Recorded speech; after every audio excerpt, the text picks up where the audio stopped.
Assalamualaikum warahmatullahi wabarakatuh.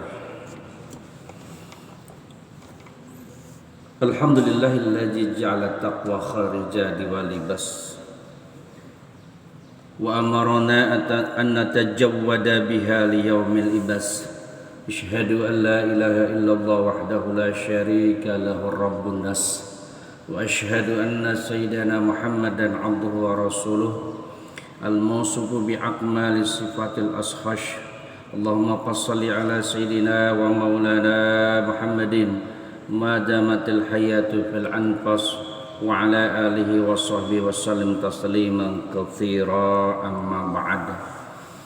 Sidang salat zuhur yang rahmati Allah Subhanahu wa taala, alhamdulillah pada siang kali ini Allah memberikan kita kesehatan dan kemampuan untuk sama-sama melaksanakan salah satu kewajiban, yaitu sholat zuhur berjamaah. Mudah-mudahan Allah memberikan kita kemudahan-kemudahan dan keringan-keringanan dalam upaya mencari ridha Allah Subhanahu wa taala. Sholawat teriring salam semoga terlimpah kepada baginda alam Nabi besar Muhammad sallallahu alaihi wasallam, pada keluarganya, para sahabat, para tabi'in, para alim ulama, dan insyaallah kita sebagai umat yang senantiasa taat patuh menjalankan ajaran sunnah-sunnahnya, amin ya rabbal alamin. Jamaah salat zuhur yang rahmat Allah Subhanahu wa taala, Syekh Abdul Qadir Jailani membagi 4 golongan manusia. Yang pertama adalah rajulun la lisanu lahu wala qalba wa wal asil urughabiyyu fahdar an takuna minhum wa la takum fihim fa innahum ahlul azab. Yang pertama adalah orang yang tidak berlisan dan tidak berhati. Artinya orang-orang yang dia durhaka kepada Allah, orang-orang yang bermaksiat kepada Allah Subhanahu wa taala. Maka hati-hatilah, jangan sampai kita seperti mereka atau kita berteman dengan mereka. Yang kedua adalah rajulun lahu lisanu bila qalbi fayantiqu bil hikmah wa la ya'mal. Orang yang berlisan tetapi tidak berhati, sehingga dia berbicara dengan hikmah, berbicara tentang ilmu dengan kata-kata mutiara, tetapi tidak mengamalkannya. Ia mengajak manusia yang beriman, kemudian mengajak manusia untuk beramal soleh, serta mengajak untuk takwa kepada Allah Subhanahu wa taala, sementara dirinya sendiri menjauh dari Allah Subhanahu wa taala. Yang ketiga adalah orang yang memiliki hati tapi tidak memiliki lisan. Rajulun lahu qalbu bila lisani wa huwa mu'minu satarallahu ta'ala an khalqihi wa basaruhu bi uyubi nafsihi. Jadi orang yang memiliki hati tetapi tidak memiliki lisan, yaitu mukmin yang pandangannya ditutupi oleh Allah Subhanahu wa taala dari kejelekan makhluknya. Kemudian Allah memperlihatkan aib dirinya. Hatinya menjadi terang serta dia pandai bergaul dengan masyarakat dari startup manapun. Orang ini termasuk adalah waliullah, maka bergaul dengan orang-orang seperti ini, artinya dia tidak memiliki sesuatu yang bisa dia obral. Dia memiliki ketajaman hati yang dalam. Dia mengenal Allah Subhanahu wa taala, tetapi lisannya tidak berbicara. Jadi bukan mereka yang ahli ceramah, ahli ngajar berbagai disiplin ilmu, tetapi hatinya senang tertambat kepada Allah Subhanahu wa taala dan dia mengenal Allah Subhanahu wa taala. Dan ada kaidah dari Ibnu Athaillah kan, syu'aul basyirati yushhiduka qurbahu minka wa inal basyirati yushhiduka adamaka liwujudih wa haqqul basyirati yushhiduka wujudaka la adamaka wa la wujudaka. Su'al basyirah, dia menjadi saksi bagimu, engkau datang mendekat kepada Allah dan Allah dekat dengan engkau. Ainul basyirah menunjukkan ketiadaan engkau karena adanya Allah yang hakul basyirah, menampakkan kepadamu adanya Allah yang wujud bukan terhadap ketiadaanmu dan bukan pula pada adanya diri. Nah, ini orang-orang yang makomnya sudah terjaga, ya. Dia mengenal Allah Subhanahu wa taala. Ya. Makanya wali itu bukan dia yang terlihat dia pandai bicara seperti ini misalnya kan, pidato ceramah, bukan. Bisa jadi wali-wali itu adalah orang yang sedang menyapu di jalanan, ya. Atau orang yang berkeliling, ia membawa dagangannya, ya.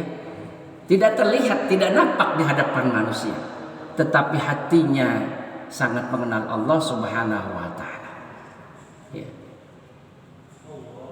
Bahkan kan ada ulama sufi, jangan kau tertipu, ya, kagum terhadap orang-orang yang mempunyai kelebihan. Misalnya ada orang yang bisa berjalan di air, ya. Ada orang yang bisa terbang, ya. Kalau berjalan di air, ya, ikan lebih hebat, ya. Ubur-ubur lebih hebat daripada manusia, ya. Atau orang yang bisa terbang, kalau terbang lalat dan burung pun bisa terbang. Bisa jadi ini adalah sebuah ujian bagi hamba-hamba Allah, ya. Dikasih sesuatu yang sifatnya dia tidak biasa dilakukan oleh manusia di luar akal, tapi bukan itu sebenarnya, ya. Jadi orang-orang yang mengenal Allah Subhanahu wa taala dengan hatinya, ya, ini golongan yang ketiga. Golongan yang keempat adalah warajulun ta'allama wal 'allama wa amila bi ilmih wa huwa alimu billahi ta'ala, wa yati istauda Allahu qalbuhu, gharaib al ilmihi wa syaraha sadrahu. Jadi yang keempat, orang yang belajar dan mengajar serta mengamalkan ilmunya. Ia mengetahui tanda-tanda kebesaran Allah dan Allah melampangkan dadanya untuk siap menerima macam-macam ilmu. Karenanya dekatilah ia dan meminta nasihat kepadanya. Ya, ini para ulama yang biasa ngajar fikih, ngajar Quran, ngajar hadis, ya, ngajar tafsir dan seterusnya, ya. Jadi golongan yang keempat ini orang yang belajar dan dia mengajar serta mengamalkan ilmunya. Kalau yang kedua tadi kan beda, ya. Dia berlisan tapi tidak berhati. Dia hanya mengajak orang tapi dia tidak ngamalin, ya. Ya. Jadi yang keempat itu dia orang yang belajar, mengajar, kemudian siap menerima daripada rahasia-rahasia Allah Subhanahu wa taala dan dia mengamalkan daripada ilmunya. Ya. Maka dekatilah golongan seperti ini dan minta nasihat kepadanya. Ya. Kemudian ketahuilah bahwa asal arti kata jud adalah menjauh dari hal-hal yang diharamkan, baik yang besar maupun yang kecil, ya. Kemudian mengerjakan segala sesuatu yang diwajibkan, baik yang mudah maupun yang sukar, serta meninggalkan hal-hal yang sifatnya duniawi. Dia hanya mengambil bagian-bagian duniawi hanya untuk, ya, keperluan ibadah kepada Allah Subhanahu wa taala, tidak berlebihan dalam dia mengambil dunianya. Ya. Jadi tidak bermewah-mewah walaupun sesungguhnya dia mampu untuk melakukan itu. Nah, Di sini dikatakan barang siapa yang tidak memiliki sifat wara maka tidak sah baginya zuhud. Ya, barang siapa yang tidak bertobat maka tidak sah baginya inabah. Barang siapa yang tidak qanaah maka tidak sah baginya tawakal, dan barang siapa yang tidak bertawakal maka dia tidak sah ya baginya taslim. Ya. Wara menjauh segala sesuatu dari yang diharamkan atau yang dimakruhkan, bahkan yang subhat. Ya. Di karwaro itu misalnya ada seorang mengirim sesuatu gitu kan, ditransfer gitu kan, ditanya dulu, ini uang dari mana asalnya? Oh, dari kegiatan proyek. Nah, kan samar-samar kan? Ya. Dari kegiatan proyek, ya, samar-samar. Tidak, saya tidak dikembalikan uang itu. Ya. Ini yang subhat gitu kan. Jangankan yang haram, yang subhat aja dia tidak mau. Ya. Yang kedua adalah subhatun, ya, yaitu subhat itu tadi sesuatu yang tidak jelas hukumnya, ini halal atau haram, kan gitu. Ya. Menerima sebuah apresiasi, ya, gravitasi, ya. Misalnya dari vendor dan sebagainya gitu kan. Ya. Ini kan antara haram dan halal, dan orang-orang seperti itu tidak mau dia mengambilnya, ya kan. Kemudian dikatakan fataubatuhu wa qiyamu bikulli haqqir rabbi. Ya. Taubat ialah menegakkan segala hak ya Allah. Ya kan? Baginda Nabi itu kalau istighfar paling tidak sedikitnya 100 kali. Ya. Itu manusia yang sudah dijamin oleh Allah masuk dalam surganya Allah Subhanahu wa taala. Itu minimal maksudnya, bukan Rasul hanya 100 kali istighfar. Itu minimalnya baginda Rasul. Kita ini semestinya lebih banyak istighfar daripada baginda Nabi, karena kita tidak ada jaminan. Ya. Apakah kita menjadi orang yang nanti dalam akhir hayat menjadi orang yang husnul khatimah atau sul khatimah? Ada jaminan. Ya. Makanya itu orang-orang yang kayak Abu Hasan As-Sajili itu dia berdoa, semoga aku mati dalam keadaan husnul hati. Itu dia orang yang sudah tingkatannya dikatakan waliullah saja dia takut. Ya. Akhir hayatnya itu Allah tidak memelihara daripada keimanannya. Jadi kekhawatiran itu bagi orang yang sudah dia mengenal Allah. Semakin dia mengenal, semakin dia khawatir. Ya.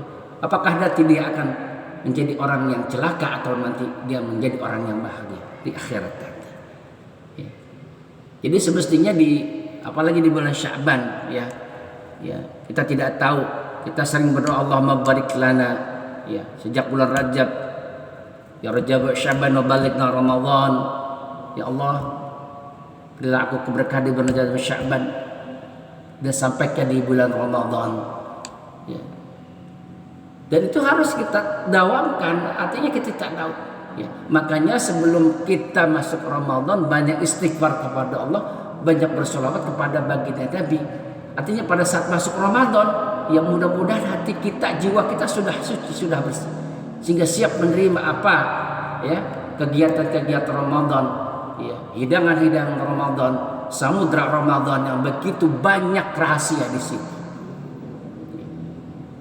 Kita tidak tahu apakah kita sampai pada awal Ramadan atau tengah Ramadan, bahkan di akhir Ramadan. Kita tidak tahu itu. Itu rahasia Allah Subhanahu wa taala. Nah, kemudian yang dinamakan inabah yaitu ikhrajul qalbi min dhulumati syubuhati. Ya, mengeluarkan hati dari segala kegelapan yang kesamaran. Ya, jadi dia berupaya untuk mencari, ya, cahaya supaya hatinya itu tetap bersinar, tetap terang. Ya. Banyak, ya. Dan kita banyak mungkin baca Al-Quran, ya, banyak berzikir, ya, bangun malam itu untuk mencerahkan hati, ya, untuk menerangi hati kita. Kemudian qanaah, ya. Qanaah itu artinya hidup apa adanya. Ya. Jadi dia tidak memburu sesuatu yang dia tidak sesungguhnya tidak mampu. Apa yang Allah berikan dia syukur. Itu qanaah, ya. Kemudian tawakal, ya. As-siqatu bima indallahi wal ya'su amma fi aydin nas, ya. Menyandarkan diri, mengharapkan sesuatu pada apa yang ada di sisi Allah dan tidak mengharapkan apa-apa yang ada di tangan manusia. Dia tidak berharap kepada manusia. Yang dia tuju hanyalah Allah Subhanahu wa ta'ala. Jadi kalau orang-orang sufi itu sudah selesai urusannya dengan dunia. Ya, kalau kita kan masih, ya kan? Masih ingin ini, ingin itu, punya target ini, punya target itu. Ya kan? Keinginannya begitu banyak, ya. Jadi kalau orang-orang yang sudah ma'rifat tidak seperti itu. Dia hanya mengambil sedikit bagian dunia untuk bekal ibadahnya. Yang dituju hanyalah Allah Subhanahu wa ta'ala. Berserah kepada hukum Allah dan tidak menghindarkan diri dalam hal yang dia tidak setuju terhadap kudrat Allah. Boleh jadi sesuatu itu tidak enak bagi dirinya, tapi dalam pandangan Allah boleh jadi itulah yang terbaik bagi dirinya. Mudah-mudahan bermanfaat menjelang di akhir Sa'ban ini. Mudah-mudahan Allah memberikan daripada kepahaman ilmu dan kepahaman daripada rahasia ibadah. Mudah-mudahan di Ramadan ya kita bisa melakukan segala amal ibadah dengan maksimal, ya kan? Ya makanya tarawihnya juga ya ditingkatkan, ya, karena batasan tarawih itu nggak ada jumlahnya, ya kan gitu. Kalau dulu saya kecil itu kan cari sebelah Masjid Cana itu 2-3, cari yang 11 gitu. Dari kecil kan gitu, cari yang ringanan gitu kan, gitu. Tapi yang paling tidak walaupun 11 dia tartil dalam bacaan Qur'annya, gitu kan. Silahkan mau 11 mau 23 ya, tetapi secara hitung-hitungan matematik lah, ya. Orang yang semakin berat, semakin dia banyak payahnya, semakin susah dalam ibadahnya, sudah pasti ya dia akan mendapatkan ganjarannya lebih baik dan lebih banyak.